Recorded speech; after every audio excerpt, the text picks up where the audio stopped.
एक आदमी रेगिस्तान से गुजरते वक्त बुदबुदा रहा था, कितनी बेकार जगह है ये। बिल्कुल भी हरियाली नहीं है, और हो भी कैसे सकती है।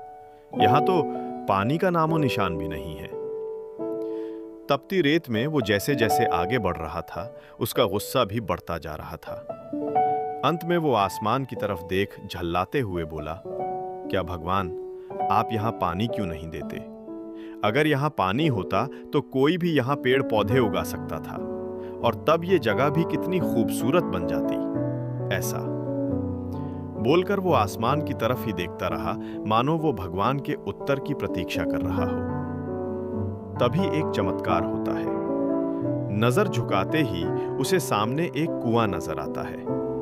वो उस इलाके में बरसों से आ जा रहा था, पर आज तक उसे वहां कोई कुआं नहीं दिखा था।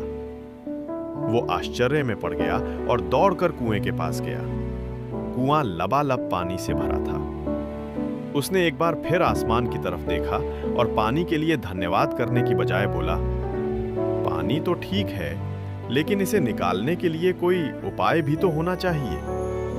उसका ऐसा कहना था कि उसे कुएं के बगल में पड़ी रस्सी और बाल्टी दिख गई। एक बार फिर उसे अपनी आंखों पर यकीन नहीं हुआ।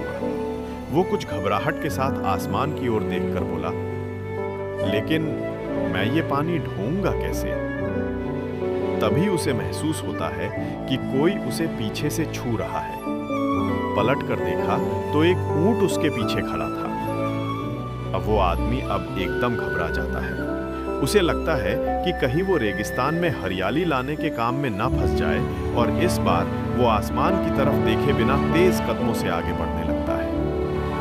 अभी उसने 2-4 कदम ही बढ़ाया था कि उड़ता हुआ पेपर का एक टुकड़ा उससे आकर चिपक जाता है। उस टुकड़े पर लिखा होता है, मैंने तुम्हें पानी दिया, बाल्टी और रस्सी दी, पानी ढोने का साधन भी दिया। अब तुम्हारे पास वो हर एक चीज है जो तुम्हें रेगिस्तान को हरा भरा बनाने के लिए चाहिए। अब सब कुछ तुम्हारे हाथ में है। आदमी एक क्षण के लिए ठहरा, पर अगले ही पल वो आगे बढ़ गया और रेगिस्तान कभी भी हरा भरा नहीं बन पाया। कई बार हम चीजों के अपने मन मुताबिक ना होने पर दूसरों को दोष देते हैं। हम सरकार को दोषी ठहराते हैं, कभी अपने बुजुर्गों को, कभी कंपनी को, तो कभी भगवान को। पर इस दोषारोपण के चक्कर में हम इस सच्चाई को अनदेखा कर देते हैं कि एक इंसान होने के नाते हम में वो शक्ति है कि हम अपने सभी सपनों को खुद साकार करें।